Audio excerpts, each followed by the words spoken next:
Mumbra police ने नबी पाक सल्लल्लाहु अलैहि वसल्लम की शान में गुस्ताखी पर एहतजाज करने वाले मुजाहिरीन के खिलाफ केस दर्ज कर लिया है। रफ़ीक कामदार समेत आरिफ और एजाज पर केस दर्ज किया गया है। उन पर इल्ज़ाम है कि उन्होंने पुलिस स्टेशन में भीड़ जमा की और भीड़ जमा करने के साथ जो है उन्होंने लोगों को वर्गलाया। रफ़ीक कामदार ने एक वीडियो वायरल किया था जिसमें कहा गया था कि नबी पाक सल्लल्लाहु अलैहि वसल्लम की शान में गुस्ताखी की गई है, लेकिन मुमरा के 10 लाख मुसलमान अपनी बीवियों के पल्लों में छुपकर सो रहे हैं और ऐसे में उन्हें आगे आना चाहिए और नबी पाक की शान में रामगिरी ने जो गुस्ताखी की है उसके खिलाफ एफआईआर मुमरा पुलिस स्टेशन में नहीं लिया जा रहा है, जिसके बाद एसडीपीआई के 50 से 60 वर्कर्स और दूसरे उलमाए कराम और अवाम जो है पुलिस स्टेशन में जमा हो जाते हैं और उसके बाद एफआईआर लिया जाता है। बता दिया आपके कि रफ़ीक कामदार के खिलाफ 221, 196 1 ए 191(2), 189(2), 126(2) के तहत मुकदमा दर्ज किया गया है, जिसमें इल्ज़ाम लगाया गया कि रफ़ीक कामदार ने जो है फ़िरका वाराना हमआहंगी को मकदर किया है, फ़िरका वाराना हमआहंगी को नुकसान पहुंचाया है और समाज में जो है नफ़रत पैदा करने की कोशिश की है।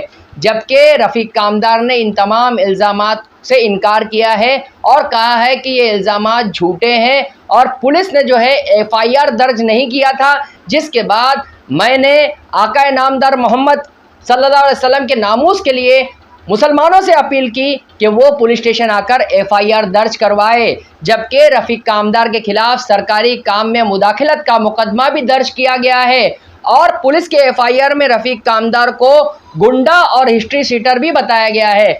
जिस तरीके से आन हुजूर सल्लल्लाहु अलैहि वसल्लम की शान में गुस्ताखी रामगिरी ने की है और रामगिरी की गुस्ताखी पर मुसलमानों ने एहतजाज करते हुए इसका जवाब दिया और मुमरा में सबसे पहले एफआईआर दर्ज की गई और यहाँ पुलिस स्टेशन के बाहर जो है मुजाहिरीन ने पुलिस स्टेशन को घेर लिया था, लेकिन नज़्म व नस्क का कोई मसला नहीं बना था। लेकिन अब जो है पुलिस ने बाज़ाब्ता तौर पर शिकायत कुनिंदा कांस्टेबल की शिकायत पर शरद नामी कांस्टेबल है, शरद पांडुरंग पाटिल नामी कांस्टेबल है, उसकी शिकायत पर यह शिकायत दर्ज की है और इसके बाद जो है रफ़ीक कामदार समेत 50 नामालूम मुजाहिरीन के खिलाफ मामला दर्ज कर लिया गया है। रफ़ीक कामदार से जब इस सिलसिले में बात की गई तो रफ़ीक कामदार ने इस एफआईआर को झूठा और पुलिस की मनगढ़ंत कहानी करार दिया है और इसके साथ ही रफ़ीक कामदार ने इस मुताल्लिक क्या कहा, देखिए जहां के इंसाफ की इस खास रिपोर्ट में।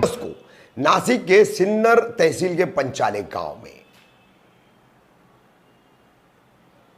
महंत रामगिरी महाराज, जिसने आका नबी करीम सल्लल्लाहु ताला अलैहि वसल्लम की शान में गुस्ताखी की, आपत्तिजनक बयान दिया, वीडियो सामने आया और उसके बाद मुमरा में 16 अगस्त को यूनाइटेड उलेमा फोरम के हर मकतब फिक्र के उलेमा जो है अपनी एक टीम बना करके शिकायत दर्ज कराने पहुंचे। 5 से 6 घंटे तक उलेमाओं को टालने के साथ साथ बदजबानी बदसलूकी करने के बाद मुमरा पुलिस एफआईआर दर्ज करने तैयार नहीं थी। उसके बाद हम वहां पहुंचे, यानी कि हिंदुस्तानी रिपोर्टर रफ़ीक कामदार वहां पहुंचा और हमने मुस्लिम समाज से एक अपील की, नबी करीम सल्लल्लाहु ताला अलैहि वसल्लम की शान में गुस्ताखियां हो रही है, नामूस रिसालत का मामला है और हमने जो वीडियोस बनाए, जो वीडियोस हमारे चारों तरफ वायरल हो रहे हैं, उन वीडियोस का आप सभी ने सुना है।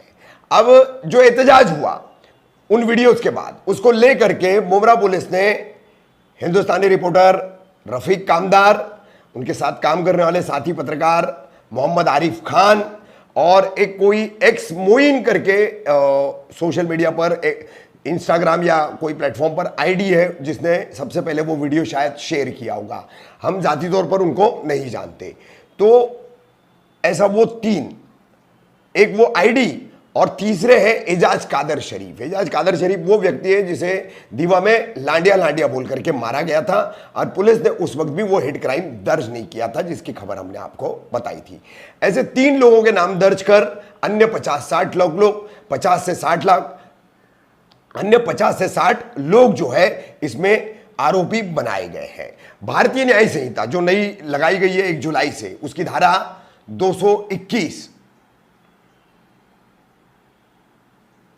196 इंटू ब्रैकेट 1 इंटू ब्रैकेट ए, 191 into bracket 2, 189 into bracket 2, 126 into bracket 2।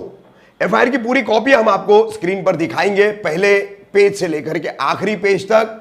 अब इसमें पुलिस ने जो खुद लापरवाही बरती, उलमाओं को जो बदसलूकी की, पीआई नितिन पगार, पीआई पाचोरकर और स्टेशन हाउस में मौजूद कर्मचारी वगैरह ने, तो उसकी यहां पर कोई जिक्र नहीं है। ये कह रहे कि हम एफआईआर ले रहे थे, उसके बावजूद रफीक कामदार ने लोगों को बुलाया। तो इसके हमारे पास सबूत है। आप एफआईआर नहीं ले रहे थे, आप कह रहे थे मेमोरेंडम दो, लॉ ऑफिसर से कंसर्न करेंगे, सीनियर आएंगे, हम सीनियर अथॉरिटी नहीं है, वहां से जब चर्चा होकर के बात आ जाएगी तब हम देखेंगे मामला दर्ज करना है या नहीं करना है। इस तरीके की भाषा का इनका इस्तेमाल था। वरना क्या जरूरत थी रफीक कामदार को वीडियो बनाने की और अपने मुस्लिम भाइयों को जगाने की। हमने सिर्फ मुसलमानों को जगाया, हमने दूसरे किसी धर्म के खिलाफ कोई अपशब्द नहीं कहा, क्योंकि हम इस्लाम के अनुयायी हैं और इस्लाम हमें सीख देता है कि किसी भी धर्म के बारे में कभी कोई अपशब्द न बोलो। तो हमने किसी भी धर्म के बारे में, न हिंदू धर्म के बारे में, न ईसाई धर्म के बारे में, न अन्य किसी धर्म के बारे में यहां पर एक शब्द भी नहीं बोला है। उसके बावजूद एफआईआर के कंटेंट में आप देखोगे कि पुलिस ने लिखा है कि दो समुदायों में दंगा हो, दो समाजों में विद्वेष फैले, दो धार्मिक समुदायों में झगड़ा हो, ऐसी हमने भाषा का इस्तेमाल किया। पुलिस साबित करे अब इस बात को। खैर ये तो कानूनी लड़ाई वाली बात है और अल्हम्दुलिल्लाह आप तमाम लोगों की दुआओं से रफीक कामदार ऐसी कानूनी लड़ाइयों से न कभी डरा है और कभी उसने अधूरी इन लड़ाइयों को छोड़ा है। तो इस लड़ाई को भी पूरा लड़ेंगे, बस आप लोगों का साथ चाहिए। पुलिस ने पूरी एफआईआर जो है झूठ पे झूठ करते हुए और पूरी झूठ की बुनियाद पर इमारत बनाते हुए गढ़ी है कि एक तरफ आप कह रहे हैं हम एफआईआर ले रहे थे, तो क्यों घर उलमाओं को जो है हम जैसे लोगों को बुलाना पड़ा। यूनाइटेड उलमा फोरम के तमाम जिम्मेदार उलमा हैं, हर कोई उनसे पूछ सकता है। और उस दिन के उनके बयानात वीडियोस में आप देख सकते हैं जब हम गेट पर बैठ गए थे कि कितने घंटे से वो थे और पुलिस उनके साथ किस तरह का सलूक कर रही थी। एक तो हमारी नबी करीम सल्लल्लाहु अलैहि वसल्लम की शान में गुस्ताखी, फिर दूसरी तरफ हमारे उलमाओं के साथ बदसलूकी। क्या क्या हम बर्दाश्त करें। थाने के पुलिस आयुक्त आशुतोष डुमरे जी और इस राज्य के मुख्यमंत्री शिंदे जी, हमारी कोई भावना ही नहीं है, हमारी धार्मिक भावनाएं आहत होने के बावजूद आप महंत रामगिरी के स्टेज पर जाते, उनको सुरक्षा का आश्वासन देते। क्या हम आपकी आवाम नहीं है? क्या हम आपकी रियाया नहीं है?